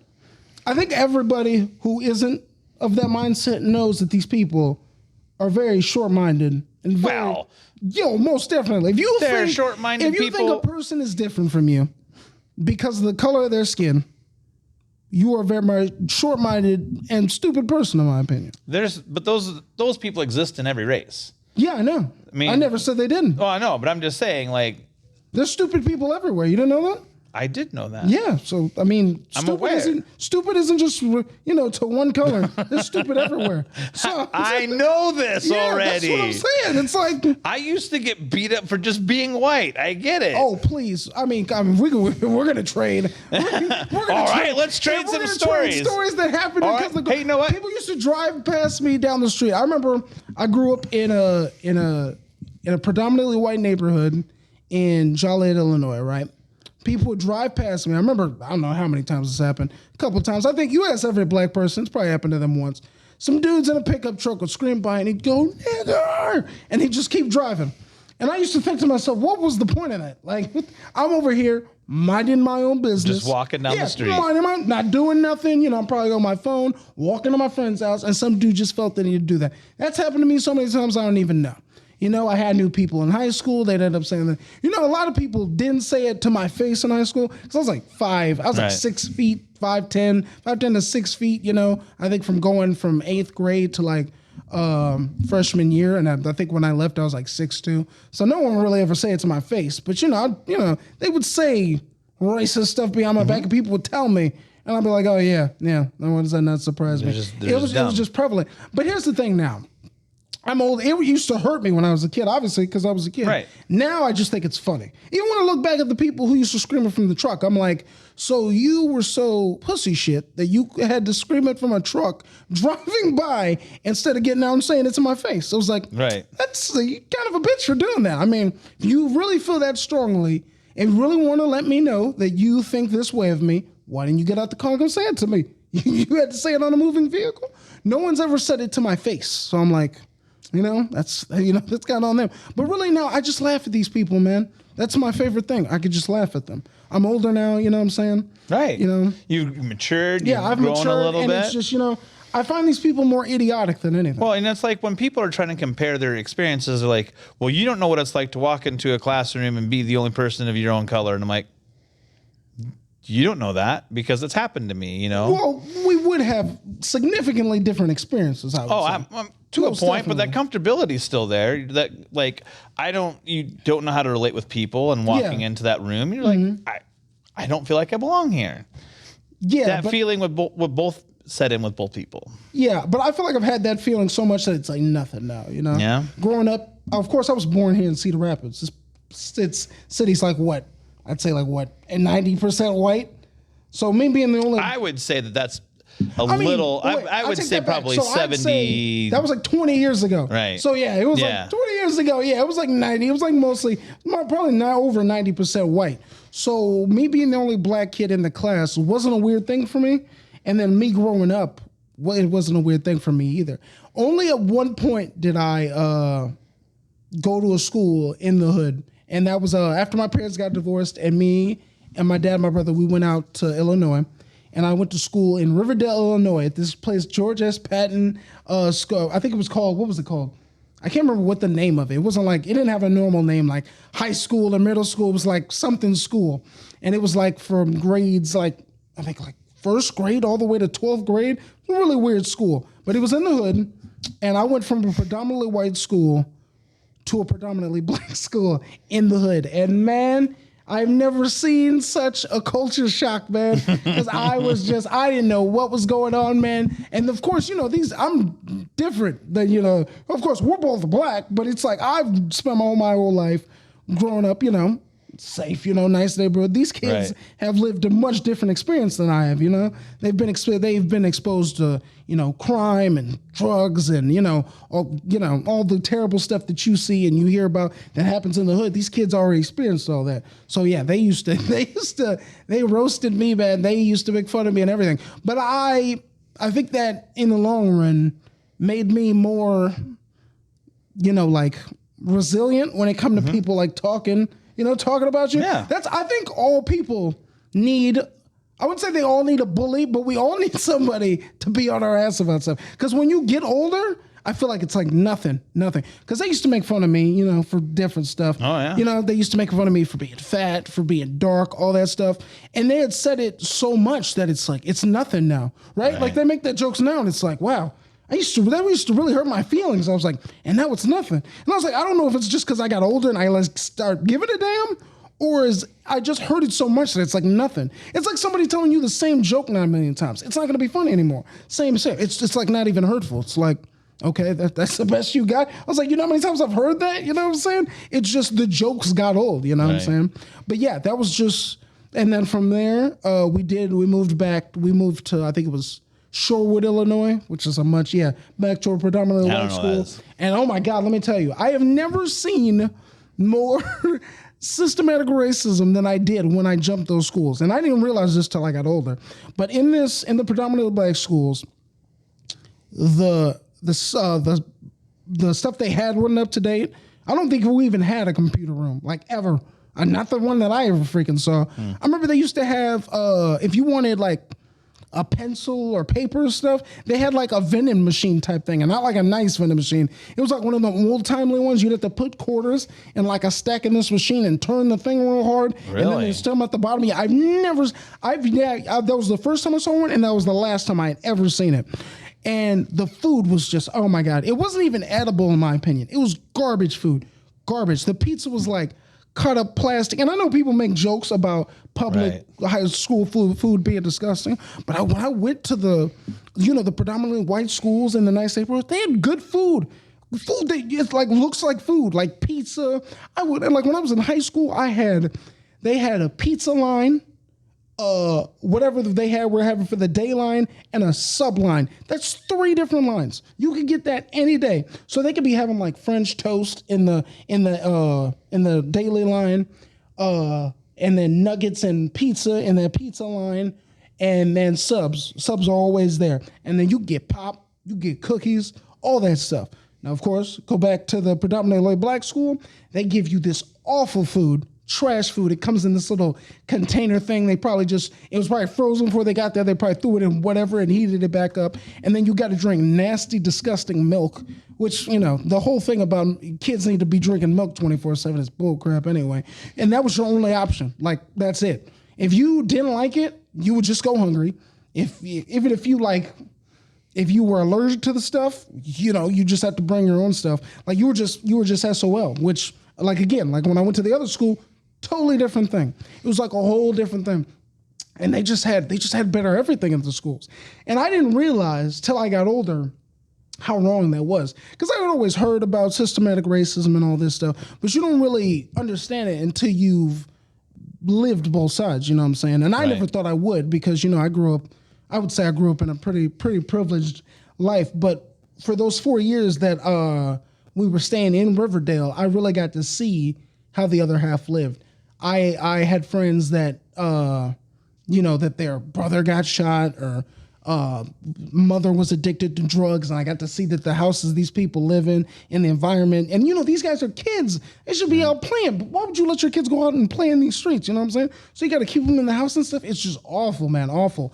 I went back there recently. I think they had knocked because the school was like right there, and then the projects was like right next to the school. I think they knocked all that down, and I think I imagine they are going to build condos or something there, probably high-priced condos too, so they're probably about to do something pretty big to the area. But yeah, it was a real big culture shock, kid coming from Cedar Rapids and seeing that, because of course I'd never seen that out here. I didn't even know that's how, some people could live. And now that I'm older, I know why they live like that, Not because they choose to live like that. No one would want to choose to live like that. Right. If you could have your kid go to a school where they'd eat actual food or this crap, you choose the real food. You know what I'm saying? You could have the best teachers, all these computers, the best technology. You could be learning Spanish. And man, when I went to high school, you could learn Spanish. You go to business class, Russian, Polish, all these electives. So many electives, it's ridiculous. There were no electives at that high school at Georges Patton. I can't even think of an elective that they even let you do. I imagine they had you do the basics and then get the hell out. You know what I'm saying? Right. So it's insane. I don't even think they had a football team. Because there's no football field there. I think behind it was like these electrical wires. What do they call them? I forgot what the big ones are called. They got those behind it, but there's no football field. They got like the little thing on the side where the kids would come out and play, because of course it was like first grade to like 12. So of course, you had to, when recess came, you had to have somewhere to play. But yeah, it was bad, man. It was real bad. But that's how they were living. I think about those kids a lot too, because I think how are they doing? Because I made friends with them. Like I said, I was there for like 4 absolutely. years. Yeah, I made friends with them, and I remember thinking, man, oh yeah, how's Eric doing? How's Sarah doing? I was thinking, man, I mean, I really hope they really made it out of that life and did something. But I mean, it's most likely that's not what happened. I mean, they could still be alive, don't get me wrong, but how are they doing? You know what I'm saying? How do they get out of that trap? Yeah, how were they at? Are they still in it, or did they leave? You know what I'm saying? Because that's essentially what it is, isn't it? Yeah. Like you just, once you're in that lifestyle, it's hard to get out. Exactly. Which is why sports became so prevalent, and it's why you see so many, And I never really understood why people think that they want to live like that. Nobody wants to live like that. Why would you ever want to live like that? Well, you got to be afraid to go to your car because you don't want to get shot. Now, don't get me wrong. There are some people that like living like that. I don't know why, but they do. But I will say the majority don't want to live like that. I've had family members that used to live like that, and as soon as they got a good job, start making some real money, they left. They left and they said, I will never go back. And I was like, I don't blame them. Why would you want to live like that? You know what I'm saying? Live in these, these dingy houses where things are run down, rats and roaches going everywhere, people getting fights out in the street, drug addicts everywhere. You got to worry about your kids and stuff. Nobody wants to raise their kids like that. You know what I'm saying? Right. So when you make that type of money and move your kids away, or if you grow up in that environment, you, of course, want to get a good job, get out of there. And then when you have kids, make sure they never see that. You know what I'm saying? Because that's what my dad would always say to us when we were kids. He's like, I seen that. I don't want you guys ever growing up like that. And that's probably we never did. You know what I'm saying? Of course, that was that 4 years after the divorce, but that's a little bit of a situation. But as soon as my dad did, we got the hell out of there and went to Shorewood. So I never really got affected by that. But I'm very thankful I got those 4 years because I got to experience it. You know what I'm saying? Yeah. So you got to see somebody else's point of view. Yeah, exactly. Because if I didn't, I would have never had that point of view. Right. I probably would have thought ignorantly and probably would have thought that, oh, they want to live like that. If that's all right, they're over there, they want to live like that, But no, I don't believe they do. Not at all. Not at all. Not one bit. So yeah. But yeah, that's basically a little bit about me. I feel like that's the first time we talked about me. Normally we're just talking about anything, but yeah. It's amazing what happens when you go to video games and allow someone just to talk for a little bit. Yeah. And then all of a sudden they just open the floodgate. Yeah, right. But yeah, this is what this is all about. Is trying to see the world from somebody else's point of view. Yeah, true. But yeah, from that, I went to high school went to Plainfield Central High School. It's like a small town. Really nice school though, really nice. Graduated there. And when I graduated, my skin started to change, like it is right now. And I didn't know what was wrong with me. So, and at the time I was working out every day to lose weight to try to join the military. And my skin started to change. And I thought I had eczema because my mom has that. My grandmother had that. So I was like, yeah, that makes sense. So I went to the dermatologist and she was like, oh, yeah, you have eczema. So I remember I talked to my recruiter and then I looked it up on the thing and you can't join the military if you have eczema. You can join the military if you got a lot of things, actually. Like I went down the list and it was so long. I was like, damn, yeah. So. Well, it depends if it's peacetime or wartime. Yeah, that's true. Yeah, very wartime, true. they'll take everybody. Right, yeah, it was definitely peacetime. That's the one draft you don't want to get involved in. Yeah, it was definitely peacetime. So yeah, they didn't take me. So now I was like, man, I don't even know what to do. And then my skin had got worse. I came back out here to Cedar Rapids after I graduated. I think I came back here. I graduated 2014 May. I came back out here in that June, and then I think I got my own place in October. And I was just working. I worked at Mercy Hospital at first. Then I went to Hilton, and then I went to Hy-Vee, and then I went to Thomas L. Cardello. It's like a telemarketing place. I worked for him. Oh, yeah. And I liked working at Hy-Vee. I would have stayed there, but at the time, my muscles were getting very weak, and I didn't really know what was wrong. So eventually, I got the job at doing the telemarketing in Thomas L. Cardello. I was actually pretty good at it and stuff, but after a while, I couldn't even get up from like my chair, and it was like, this is bad. I was like, something's wrong with me. And my mother was telling me constantly, she was like, because she would come pick me up and drop me off at my house, and she'd be like, Austin, you keep losing all this weight, and you're very weak. you need to go to the hospital. And I wouldn't say I was anti-hospital, but I was like, what I need to go see the doctor for? I'm good. I was like, I just need to, go to a hot tub or something, loosen up these muscles. But eventually I couldn't even get up the stairs of my apartment. So I was like, okay, I do need to go to the hospital. So we ended up going to urgent care. Urgent care sent me to emergency room, and then they just gave me every test in the book. And then they sent me to a neurologist because they thought I may have had ASL. And then, oh my God, they had this machine where they stuck a needle in my muscles and like moved it around, and it made like radio noises, like the static radio noise. That's what it made. And I was like, what is going on? So they tested that, and it was like, no, you don't have ASL. So they were like, okay, so you may have an autoimmune disease. He said, we're going to take a piece of your muscle out. And I said, am I going to have to be asleep for that? He was like, yeah, probably. So I was terrified of that because I'd never been put to sleep before. So that whole That's idea, a scary feeling. that whole idea scared the hell out of me, dude. So and then I made the stupid mistake of Googling it the night before. No, you're never supposed to research it. I Googled it, man. I Googled it, and I was horrified. I looked up what his propofol do to you, and I saw this kid. He was standing there. They gave him the propofol. He was like, I was like, nope, we can't do it. Can't do it. How long did it take before you pass out? I would say she lied to me first. She didn't tell me she gave me the stuff yet. She moved me on the thing and she said, okay, we're going to give you some feel goods. And I said, so this is the propofol? She's like, no, this isn't the propofol. So I'm just sitting there. Boom, gone. Next thing I know, I'm in the recovery room. I look at the nurse. I said, are we done? She's like, yeah, you're done. What just happened? That was it? I was like, oh, that wasn't that bad at all. Now I've been put under like 5 times. I'm just like, hit me with the propofol. Let's go. Yeah, but she lied to me. I'm glad she lied to me, though, because it probably would have freaked me out. But yeah, I'm glad she lied to me. I had my wisdom teeth taken out. Oh, yeah? And like I always thought it was weird. Like in movies, they'd see the shot, and then like 10 seconds later, they just pass out. Yeah. Like that doesn't really happen. No, yeah. it does. Yeah, it does. It's pretty quick. Yeah. She never had me count. That probably would have freaked me out. So I'm glad they've never made me count. I've gotten it like 5 times now. Yeah. Never made me count. The dentist put it in my arm and I said, what's this? He goes, you'll be out in a few seconds. I said, what? Yeah.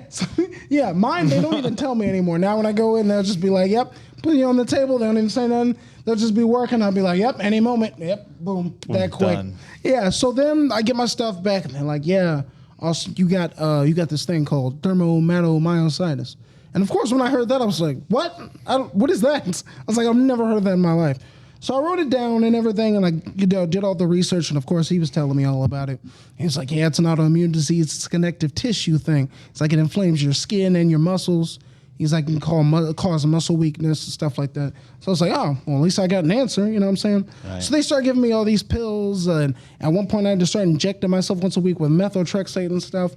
And none of it was working. And he said, so one of the reasons it could not be working is because you may have cancer with it. He's like, that's what often happens with this autoimmune disease. So they were looking for the cancer for like 6 months, just testing me. And I was like, if you guys can't find it, I mean, I've never heard of cancer to really be hiding like that. You're saying it's in my lymph nodes, but you're not seeing stuff. So eventually, a really great doctor by the name of Dr. Janagiri down at PCI, he had sent my lymph node sample, because they had took out plenty of lymph nodes, up to Mayo Clinic up in Minnesota. And then that's when they found out that I had cancer.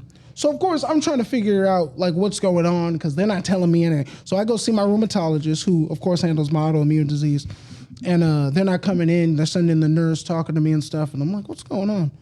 And then they both walk in and just stand there. And I'm like, hey, what's up, guys? You normally don't get bad news in here. And he said, I'm sorry to tell you this, Austin, and I really wanted Dr. Janagiri to tell you this, but he found out that you have cancer in your lymph node. So, of course, I'm just stunned. I'm like, my mother's with me. She's crying, and I'm just sitting there like, what the I got cancer. What the hell? So I'm just sitting there stunned and stuff. And he's like, I don't know what cancer you have. I don't know how long you got, all this stuff. So I was like, you came in here and told me that, and you don't even have no information? So, of course, I had to go home that night and just wonder. I was like, I see him tomorrow. I see Dr. Janagiri tomorrow. So I had to spend the next 24 hours just wondering what type of cancer I had. I was like, because I could have, this way, 3 months, you know what I'm saying? You couldn't Google it this way. Yeah, I guess that's true. But I mean, at that point, I wanted to know. I understand that. So, turns out I had Hodgkin's lymphoma, which is a very its cure rate is pretty high. You know Right. what I'm saying? So I was pretty happy about that. So, we got down with the stuff, and that first chemo hit me hard. I remember at one point I wasn't even getting. I would maybe eat my mom and my aunt. They would buy me like this. It's like a box like that big, and it would have like a few like small chicken things, and then like the round smiley fries. They pop it in the microwave. I'd probably eat like 3 or 4 nuggets and those smiley things out of it, and then I'd be done for the whole day. And I was just wasting away. I'd sleep all day, just lay in bed, and I was too weak to get out of bed. They had to come help me get to the bathroom and everything. It was horrible, man. So I was just basically, essentially sit there and dying.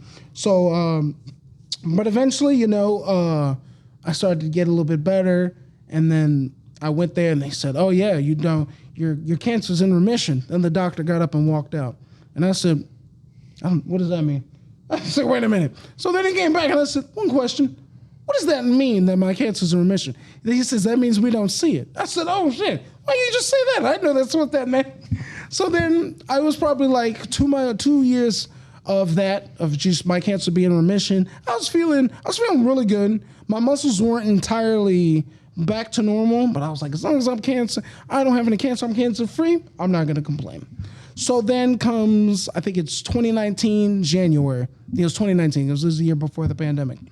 And my lymph node is swollen again. So they take a piece out. They send me up to Mayo Clinic. They were like, "Mr. Dukes, you have cancer." And I said, "I had cancer before." So he was like, "This is peripheral T-cell lymphoma." And I said, I don't know what that is. What is that?" And he said, "That's a very aggressive cancer." He's like, "If we don't get this under control, you got like less than a year." And I said, "Oh, damn." You know what I'm saying? Be told that at 24 Right. that you have less than a year if we don't get this shit under control. And So I honestly thought to myself, this is it, right? Because I was lucky to escape the first one with my life. Now I got to go against the second one Right. and hope to make it. So I was like, okay, this is it for me. You know what I'm saying? I made peace with that. I said, hey, I lived a pretty good life. You know what I'm saying? 24 years, not a bad run. Lived a pretty good life. Ate a lot of donuts. I'm good.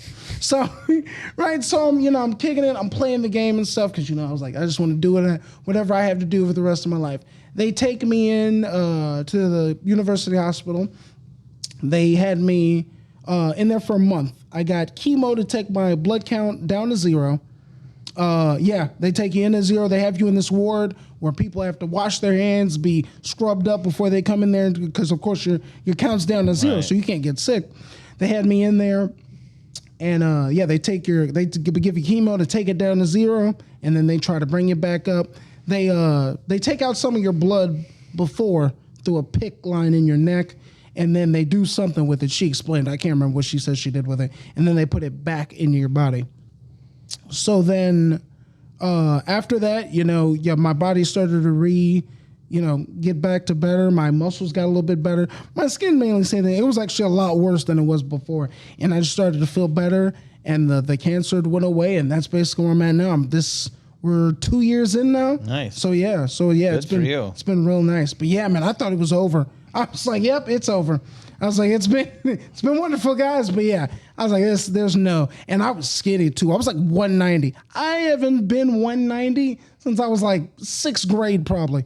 Like I haven't been 190 in forever. yeah, but you're also like 9 feet tall, so Yeah, I know. Yeah, I know. But I've always been like, I had never been under 200 pounds in like, I don't know how long. So I was like, yeah, no, that's insane. Yeah, I had gotten really, really skinny, which wasn't terrible because I was pretty big to begin with. So it's not like if I was already skinny to begin with, I would have been walking around like a damn skeleton. Right. But yeah, it had just gotten real bad. But it's just been on the uptick ever since. That transplant was really the best thing to ever happen to me. So shout out to the University Hospital. They saved my life, you know what I'm saying?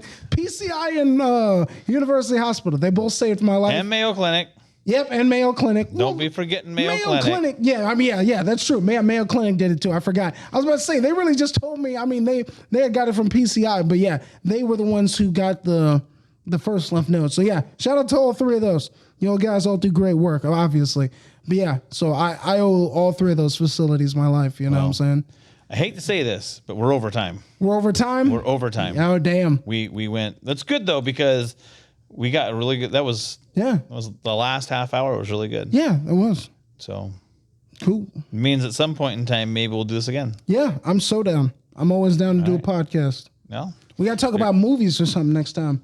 Yeah, we didn't even touch movies. We didn't touch movies. Didn't touch it at all. We got a lot of stuff. Yeah. Food. We didn't even get a chance to play the game. What's the game? We were supposed to play a game, but we're out of time. What? What was the game? Well, we play war or something, and then we sign cards that and we try and sell those off for charity. And I just learned how to play poker too. Did you? I did. Well, we'll figure something out. Because I just played the video game Judgment. It's like a Japanese. Oh, brother. You've played it? No. Oh, yeah, it's a video game. But You said Japanese, and I was just. I've seen some of the Japanese video games and Japanese television, and it's a couple of the missions are a little creepy. Oof. Yeah, a couple of the missions you're like, oh, that would never be made over here because it's like, what weirdo wrote those missions? Yeah. But you can play poker in it. So I basically taught myself how to play poker. I was Googling like, okay, how do you do this? There's a free app on the PS4 store or the PlayStation store called Prominence Poker. You can play that. Yeah, it was fun. I enjoyed it. Oh. But now I'm trying to play it at a real casino, trying to win some money. Work your way into it, man. Why does everybody say that? I'm in. No, I'm ready.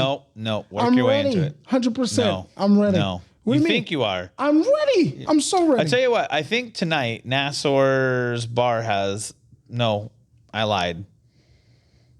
He doesn't have poker anymore. There's a card game going somewhere tonight. I mean, like Bob talking about like Riverside and Tama. Let's start small. Start small. Start small. I'm ready to go to the big leagues, all right? Have you seen what happens to the kids that decide they want to go big league right away? I'm not going to go there and like spend my rent money or nothing, but I'm ready for the big leagues. Yeah, to buy in at the casino is usually $200. Okay, I'm not yet ready for the big leagues. Next time I get paid, I'm ready for the big leagues. I mean, let me introduce you to a couple like $20 games and let's start. Isn't that like that's like what a bunch of people do like in their house though? So I'm just gonna show up to somebody's house. Hey man, can I get in that $20 poker I told game? you I'll set it up for you. I'm down. Okay. Let me know. Give me some time. I'll find a game for you and I'll take you. If you don't, I'm going straight to Riverside. $200 game, buy me in. Oh brother, I'll hook you. I'm taking some old people money. You're taking some old people money? Taking some old people money. That's all the people that's there. No. Yeah, old people. I'm not saying they're not good because they're old. I'm just saying they are old. Yeah, and sometimes old is experienced. Oh yeah, no, I'm not saying they're bad because they're old. You. I know. I'm just saying I got it. You know what I'm saying? You got it? I got it. Right. I got it. Well, we didn't get a chance to play the game, so we'll have to have you back so we can do the card signing and all that. I'm totally down. Yeah. Totally down. And then we'll figure it out. Cool. All right. So this was awesome. Oh, wait. We have enough time to do the thank yous real quick. Okay. So one thing I hate about our culture is that we always wait until someone dies to tell them what they mean to us, right? Yeah. So I say take one celebrity that you'd like to say a shout out to, and then one member of your family or someone who's close to you. Okay. And so if they were gonna die and you didn't get a chance to say something to them, you'd regret it. Okay. All right.